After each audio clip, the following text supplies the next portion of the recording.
बेहद शुक्रिया। अमरजीत सिंह कंवर हमारे साथ मौजूद हैं। कनाडा से फाइलिंग को लेकर एक बड़ा अपडेट है। बड़ी तेज़ी से रिफ्यूज़ल पिछले वक्त में कनाडा से मिले हैं, लेकिन अब फाइलिंग पे जो अपडेट है, क्या उसके बाद रिफ्यूज़ल कम होंगे? इसी पे पूरी जानकारी हमारे साथ शेयर करेंगे अमरजीत सिंह कंवर। कंवर साहब, बेहद स्वागत है। मैं चाहूँगा कि पूरा अपडेट हमारे साथ शेयर करें।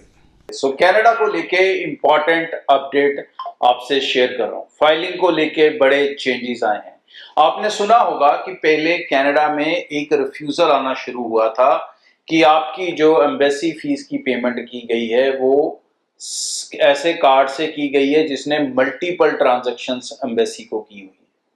तो ऐसे बच्चों को रिफ्यूजल आने लगे थे कि आपने मिस रिप्रेजेंटेशन की है केस की। ऐसे कई केसेस के अंदर बच्चों को बैन भी लगा। कनाडा के अंदर जब आप एम्बेसी में फाइल लगाते हैं, चाहे टूरिस्ट की चाहे स्टूडेंट की, आप कई बार एजेंट को एम्बेसी फीस कैश में दे देते हैं। एजेंट अपने कार्ड से वो पेमेंट करता है और वो कार्ड अगर ज़्यादा यूज हुआ पड़ा है एम्बेसी के अंदर, मल्टीपल टाइम कई बच्चों की फीसें गई हुई हैं, तो बहुत सारे बच्चों को, लोगों को प्रॉब्लम आने लगी और उनको रिफ्यूज़ल आने लगे।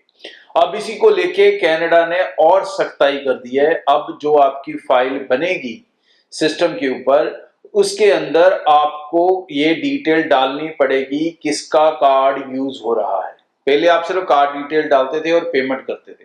अब वहां पर एक फॉर्म लगा दिया गया है कि ये कार्ड किसका है जिससे आप पेमेंट कर रहे हो, उसका नाम क्या है, उसका एड्रेस क्या है, उसके अदर थोड़ी बहुत डिटेल्स और भी मांगी जा रही हैं। तो ये जो चीज है मतलब और ज्यादा टफ कर दी गई है। तो एक चीज समझ लो, जितने भी बच्चे कनाडा के लिए अपनी एप्लीकेशंस लगा रहे हैं वो मेक श्योर करें कि कनाडा की जब भी आप एम्बेसी वीएफएस की फीसिस पे करो, वो सिर्फ और सिर्फ अपने कार्ड से पे करो। और अगर आपको किसी कारण किसी और का कार्ड यूज करना पड़ता है क्योंकि आपका चल नहीं रहा या किसी भी और वजह से, तो ऐसा कार्ड ही हो जिसने पहले पेमेंट ना की हो, ज्यादा बेहतर है, या की भी हो तो एक आधी की हो। एजेंट का कार्ड बिल्कुल यूज ना करें।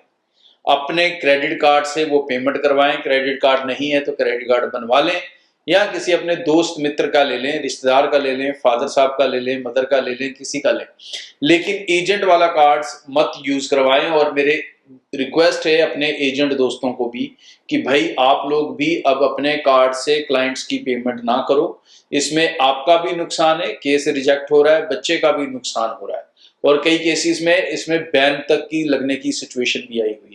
So do not do this, ये बिल्कुल भी ना करें, और बच्चा अपनी कार्ड से ही पेमेंट करे तो ही आप अपने सिस्टम के हिसाब से चल सकते हो। कनाडा वीजा देने में कोई प्रॉब्लम नहीं कर रहा, लेकिन वो गलत प्रैक्टिसेस को बिल्कुल प्रमोट नहीं कर रहा। गलत प्रैक्टिस के अंदर ये भी एक चीज है, जो मल्टीपल टाइम कार्ड यूज हुआ लेकिन आपकी फाइल के अंदर लिखा है कि आपका कोई एजेंट ही नहीं है, आपने फाइल खुद बनाई है, लेकिन आप पेमेंट ऐसे कार्ड से कर रहे हो जिसने बहुत सारी पेमेंट्स एम्बेसी में की हैं, तो डेफिनेटली ऐसी चीज आपके लिए एक मुसीबत बन सकती है। तो इससे अपने आप को बचा के रखें, अवॉइड करके रखें। और वीजा लेने के लिए सिंपल है भाई, ज्यादा से ज्यादा डिग्री प्रोग्राम्स को प्रेफरेंस देकर चलें, मास्टर्स प्रोग्राम को प्रेफरेंस देके चलें। उनके अंदर आपको वीजा सक्सेस रेट ऑलमोस्ट 90% मिलेगा। डिप्लोमास के अंदर बहुत सारे बच्चों को चैलेंज फेस करने पड़ रहे हैं, तो आपको भी फेस करना पड़ सकता है। अगर आप नहीं चाहते कि किसी तरह का कोई नुकसान हो, तो पिछले वीडियोस में मैंने पूरी डिटेल में बताया, तो उसको गाइडलाइंस को फॉलो कर लें। बेहद शुक्रिया। Amarjeet Singh Kanwar Broadway immigration services से हमारे साथ थे। स्क्रीन पे नंबर है 9023890238। इस नंबर पर फ़ोन करके आप ज़्यादा जानकारी हासिल कर सकते हैं। आप ब्रॉडवे इमिग्रेशन सर्विसेज के नियर बाई ऑफिस में भी विज़िट कर सकते हैं।